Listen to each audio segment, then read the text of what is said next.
এখন হালকা হালকা ঠান্ডা পড়েছে, তো মাঝে মধ্যে আমাদের বাড়িতে এরকম টাটকা লোটে আনা হয়।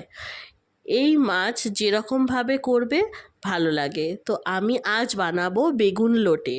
তো লোটে মাছ ভালো করে ধুয়ে নুন হলুদ মাখিয়ে রেখে এরপর বেগুন টুকরো করে নিয়ে হলুদ মাখিয়ে ভেজে তুলে নিয়ে এদিকে পেঁয়াজ কুচি, লঙ্কা, কাঁচা লঙ্কা, আদা, রসুন, জিরে, এরপর ওই তেলে পেঁয়াজ কুচি দিয়ে হালকা ভেজে একসাথে বাকি মশলা বেটে নিয়ে ওর মধ্যে দিয়ে 1 চামচ হলুদ গুঁড়ো, লঙ্কা গুঁড়ো দিয়ে কষিয়ে লোটে মাছগুলো দিয়ে মাছের থেকে জল ছাড়লে হালকা করে নেড়ে দিয়ে আস্তে আস্তে জল মরলে ভেজে রাখা বেগুন দিয়ে আরও ভালো করে নাড়তে নাড়তে শুকনো হলে আন্দাজ মতো নুন হালকা ও ধনেপাতা ছড়িয়ে নামিয়ে গরম ভাতে লোটে বেগুন অসাধারণ লাগে।